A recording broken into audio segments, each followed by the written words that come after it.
Jadi tentunya bahasa Bali pun harus memiliki nilai ekonomis sebenarnya. Jadi Anda mengatakan bahwa bahasa Bali tidak punya nilai ekonomi? Selamat datang di Meled Podcast. Oke. Pada episode Meled Podcast kali ini, saya sudah ditemani dengan rekan saya, Dedarme, seorang pemerhati sosiokultural masyarakat di Bali. Nah, pada episode Meled Podcast kali ini, kita akan membicarakan sebuah topik yang sangat-sangat menarik dan dirasakan oleh saya dan kalian semua yang menonton, yaitu tentang eksistensi bahasa, aksara, dan sastra Bali di tengah pergolakan dunia masa kini. Oke, saya ingin bertanya dulu kepada Anda sebagai pemerhati sosiokultural. Oke. Bagaimana eksistensi atau keberadaan bahasa, sastra, dan aksara Bali saat ini menurut Anda? Oke, dari perspektif saya ya sebagai orang awam yang di luar pemerhati bahasa dan budaya gitu. Kalau menurut saya eksistensi bahasa Bali sebenarnya mengalami pergeseran yang sangat jauh ya, karena memang bahasa Bali itu kan dikenalkan di SD, SMP, tapi sebenarnya secara praktik kan kita sudah lakukan bahasa Bali. Tapi lambat laun juga saya melihat anak-anak muda tuh jarang berbahasa Bali. Seperti itu. Jadi ada gap yang jauh nih antara melestarikan budaya dan praktik berbahasa dan sastra. Oke. Gitu.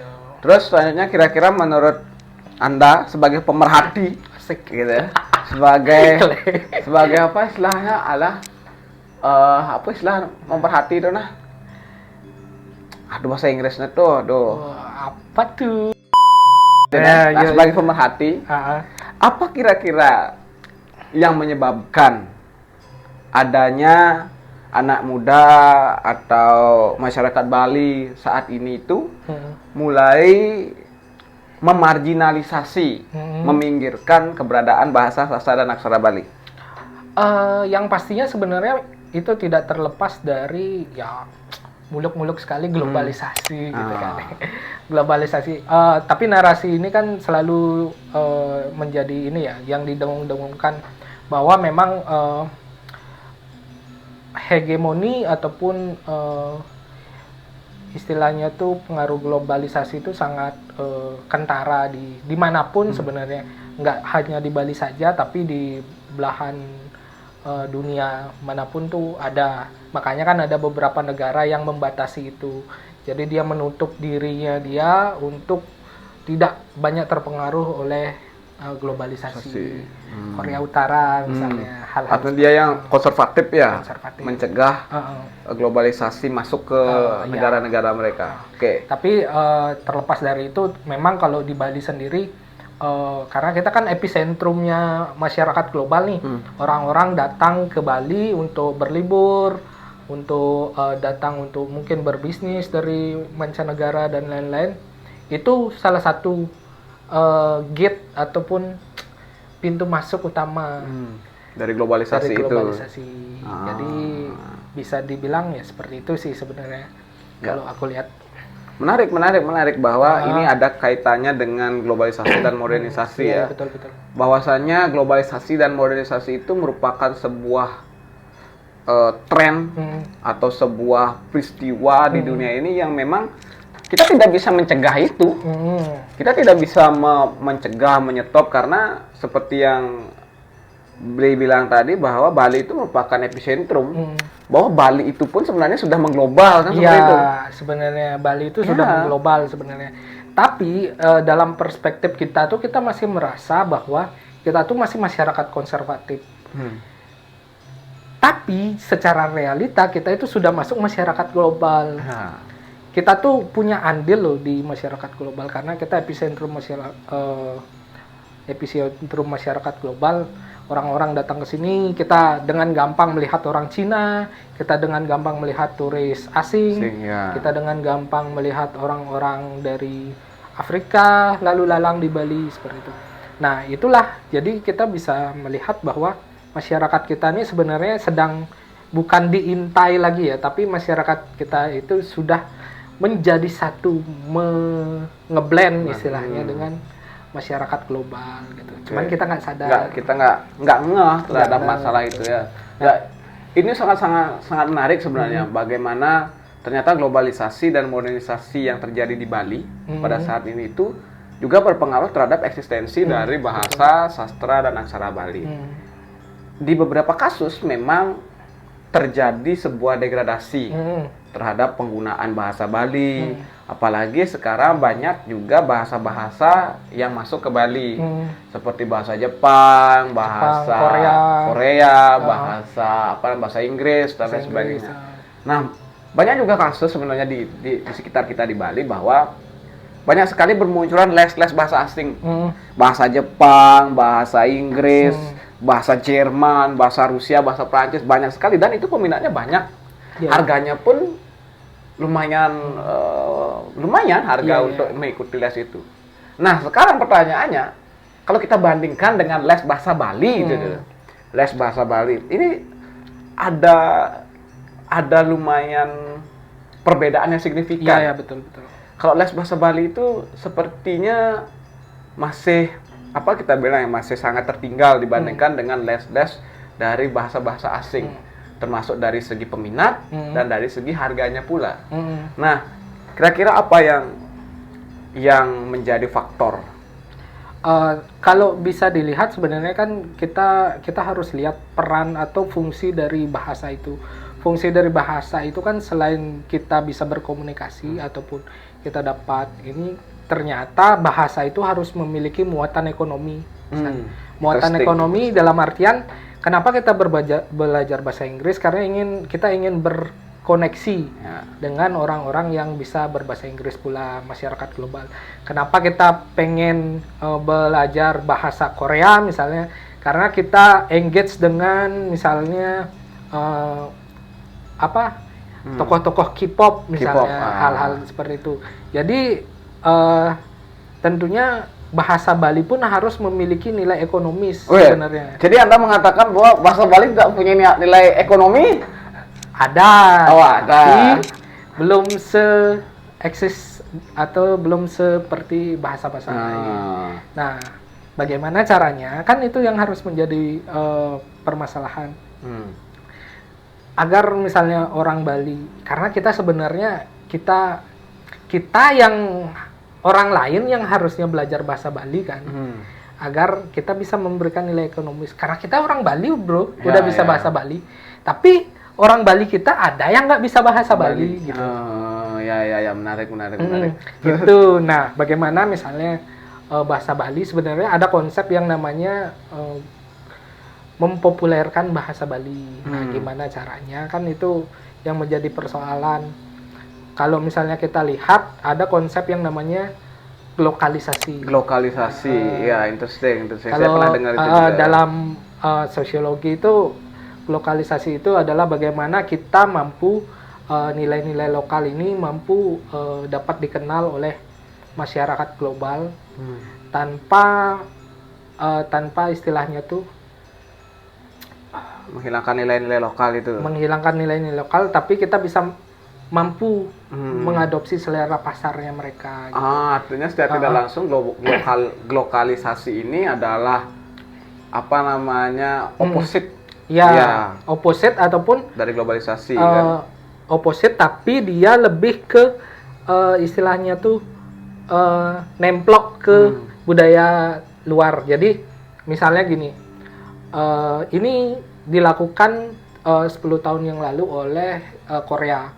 Korea itu sekarang kenapa bisa budayanya dikenal melalui K-pop, itu kan dia melakukan konsep yang namanya glokalisasi, di mana setiap lagu-lagu mereka tuh di aransemen, di adjust seperti lagu-lagu barat, tapi masih mengadaptasi dari bahasanya mereka. Pakai bahasa Korea. Jadi misalnya Korea, gitu lagu DJ jedak-jeduk misalnya, atau EDM dan lain-lain, tapi dia bernyanyi dengan bahasa Korea gitu. Jadi hal-hal tersebut yang bisa kita adopsi sebenarnya sebagai bentuk perlindungan kan seperti itu terhadap dan pelestarian terhadap bahasa, sastra dan aksara Bali. Tapi yang jadi permasalahan juga kan melestarikan budaya kita sama mengglokalisasi itu beda, San. Melestarikan itu artinya kita harus tetap sama pakemnya kita gitu. Kan gitu perspektifnya. Tapi perspektif itu nggak laku di masyarakat global. Gimana caranya? Menarik. Ada timbul permasalahan seperti itu. Itu permasalahannya kan. Makanya kita harus ngambil lah sedikit, misalnya nih, kita mau ngenalin aksara misalnya. Ambil misalnya aksara nih bisa dikonsepsikan sebagai, misalnya kalau dari aku tuh coba di fotografi itu ngangkat aksara, cuman satu aksara aja, tapi aku masukin ke dalam logo. Logo yang lebih simpel dan kekinian gitu. Kayak gitu. Sebagai simbol lah ya. Nah, sebagai simbol bahwa aksara Bali itu nggak kaku loh. Aksara Bali itu bisa diaplikasikan di berbagai logo gitu misalnya. Ataupun di fotografi kemarin tuh, misalnya pre-wedding misalnya. Aku buat konsep pre-wedding masih tentang Bali, tapi konsepnya tuh lebih ke seperti poster-poster film. Kan jarang kayak gitu. Nah, konsep glokalisasi itu artinya kita harus nemplok sama budaya yang lebih mapan untuk bisa dikenal. Secara tidak langsung kita mengelaborasi jadinya kan. Artinya ada sebuah kebudayaan yang mapan, yang sudah dikenal di dunia. Kita berusaha memasukkan unsur-unsur kebudayaan kita ke dalam kebudayaan yang sudah populer itu, sehingga kebudayaan kita itu mampu tepat sekali. Menarik. Hal itu sebenarnya sudah dilakukan di zaman era seni lukis Bali, di mana seniman-seniman Eropa itu mengenalkan budaya masyarakat Bali ke Eropa. Cuman kan itu konsepnya tuh di-endorse oleh seniman luar negeri, dikenalkan.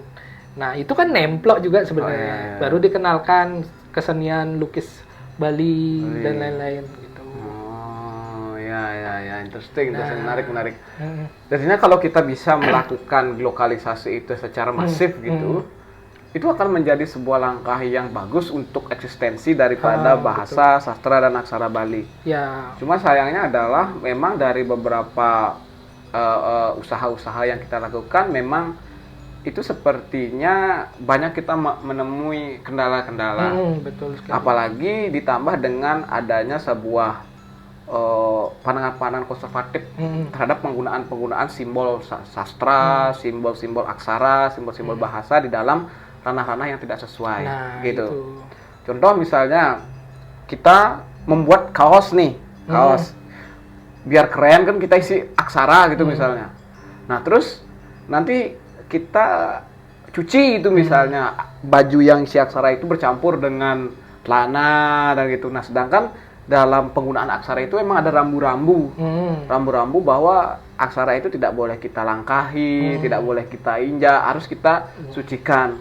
Nah, hal-hal seperti ini memang satu menjadi hal yang bagus untuk melindungi pride atau kehormatan daripada budaya kita. Tapi satu sisi juga hal seperti ini menjadi sebuah kendala seperti itu, permasalahan ketika kita ingin melakukan hal lebih terhadap apa yang sudah sering kita lakukan di Bali kan seperti itu. Itu masalahnya beda. Nah, gitu. Tapi gimana maksudnya? Kan aku nggak terlalu paham ya maksudnya untuk nggak boleh dilangkahi atau terlalu konservatif. Cuman ya misalnya ada nggak misalnya pakem-pakem yang bisa dilakukan misalnya, maksudnya kan kalau aksara itu dalam konteks apa aksara itu menjadi suci, atau dalam konteks apa aksara itu bisa digunakan sebagai alat kreativitas lah misalnya gitu. Ya menarik. Jadi dari segi kita bahas aksara dulu ya. Kalau dari segi aksara itu kan sebenarnya adalah simbol daripada bunyi-bunyi yang ada. Hana, caraka, ada aksara yang namanya aksara umum, itu aksara Warastra yang jumlahnya 18. Ada caraka, ada sawala, magebang, pada jayanya. Kemudian ada yang khusus mantra-mantra, itu namanya aksara modre. Nah, kalau kita lihat dari segi penggunaannya sebenarnya, dari dulu sampai sekarang itu secara umum aksara-aksara ini memang dipergunakan untuk satu dalam karya sastra pasti. Dalam menuliskan karya sastra, menuliskan teks-teks yang berkaitan dengan religius, kemudian berkaitan dengan nilai-nilai, pesan-pesan makna. Kemudian ya, yang kedua baru muncul penggunaannya dalam hal-hal visual. Misalnya kekerab. Itu yang kayak kain diisi aksara. Nah, ini juga berkaitan dengan upacara-upacara agama. Nah, baru beberapa belakangan ini muncul yang namanya baligrafi. Jadi aksara itu yang dibentuk menjadi sebuah gambar-gambar. Nah, tapi dari kepercayaan dari dulu sampai sekarang bahwa aksara itu merupakan satu hal yang suci. Karena aksara itu juga menjadi sebuah simbol dari kekuatan semesta atau kekuatan dari para dewa-dewa. Sehingga kita tidak boleh sembarangan dalam menggunakan simbol-simbol aksara itu. Apalagi aksara-aksara modre misalnya, kayak ongkare, kemudian itu kita tidak bisa sembarangan mempergunakan simbol-simbol itu. Karena itu berasosiasi dengan kekuatan daripada aspek ketuhanan seperti itu.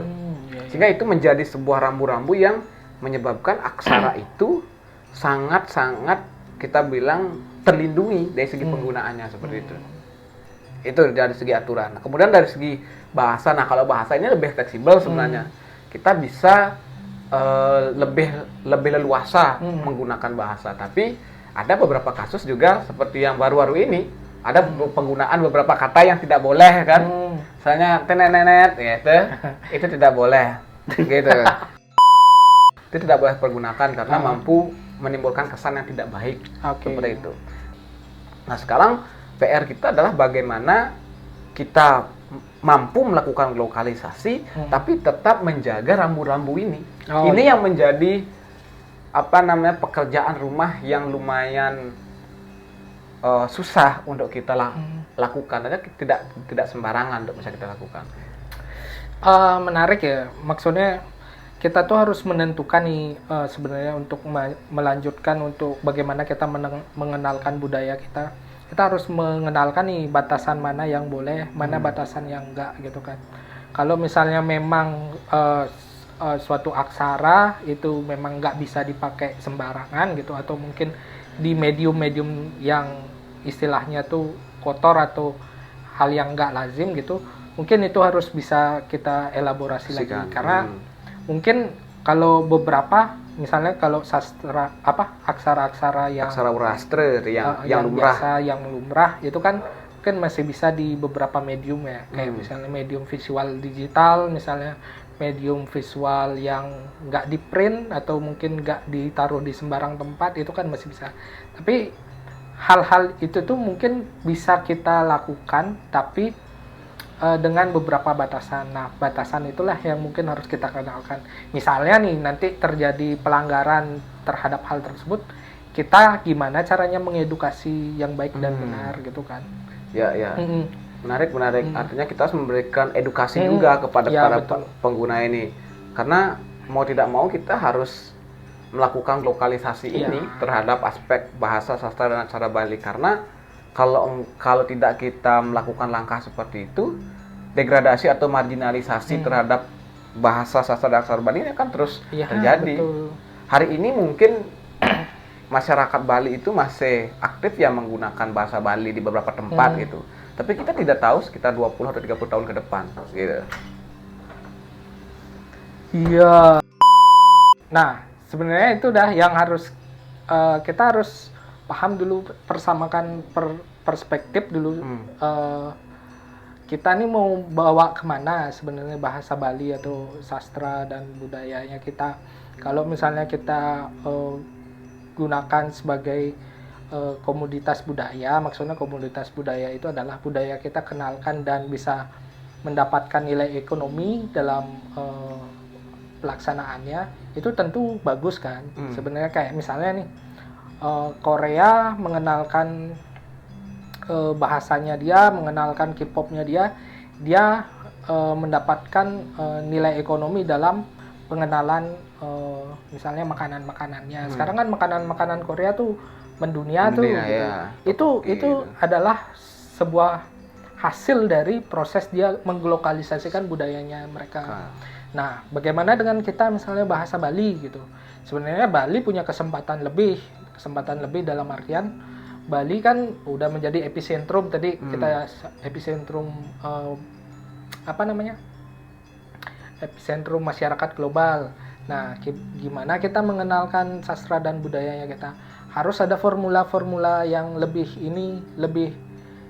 bisa mempopulerkan lah dalam artian misalnya kalau misalnya dari segi aksara kita keterbatasan nih masih dalam lingkup nggak boleh dipakai sana sini atau mungkin misalnya dalam konteks bahasa kita masukkan beberapa lagu-lagu atau kata-kata bahasa Bali ke dalam sebuah lagu. Itu tuh bisa, cuman PR-nya akan lebih sulit. Karena kenapa? Itu akan banyak memakan waktu. Nah, ada sebenarnya yang bisa kita lakukan lagi dari segi industri kreatif ya. Misalnya kita mengenalkan tokoh-tokoh Bali dalam mode fiksi dalam artian misalnya Jepang mengenalkan ninja itu dalam konsep populer kan. Kalau misalnya ninja yang digambarkan sebagai pembunuh bayaran, pembunuh yang tak terlihat dan lain-lain, itu kan sangat creepy jadinya. Creepy sekali. Tapi Jepang mampu mengemas ninja, budayanya mereka ninja itu dalam konsep ninja Hattori, Naruto dan hal-hal seperti itu. Jadi jangan sampai nanti misalnya nih kita punya tokoh misalnya Lea gitu kan.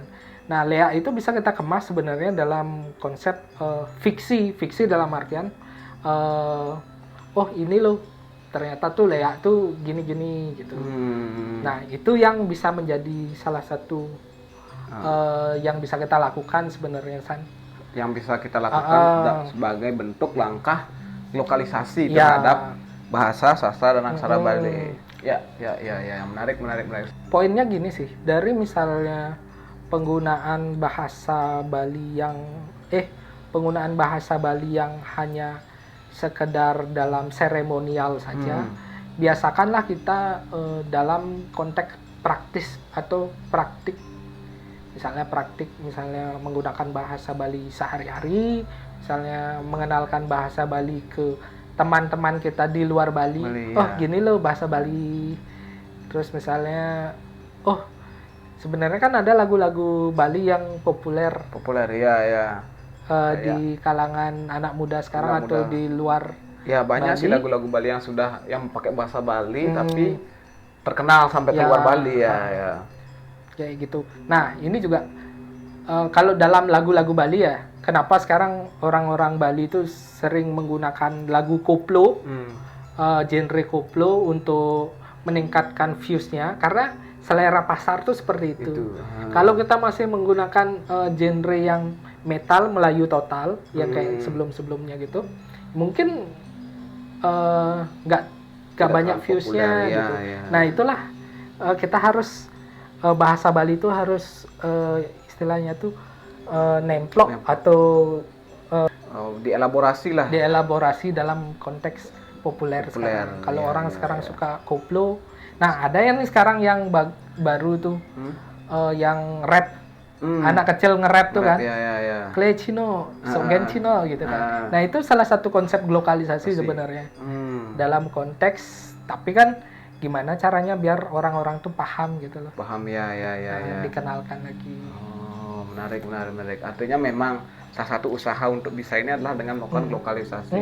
Betul. Lokalisasi versus globalisasi. Apakah kita bisa melakukan lokalisasi terhadap bahasa, sastra dan aksara Bali? Bisa sih sebenarnya. Bisa? Bisa. Jawabannya kita akan cari di kalian penonton semuanya. Apakah bisa kalian melakukan lokalisasi? Napi nyidang semoton sareng sami pacang laksana yang lokalisasi ring sejeruning bahasa sastra kalih aksara Bali. Nah punike pacang rereh ring irage sareng sami pinake krama Bali. Ini kabiasa punike episode meled podcast rahinane mangkin. Yening konten puniki sidemepi kenoh sampun lali like, share, lan subscribe. Matur suksema. Om Santi Santi Santi Santi Om.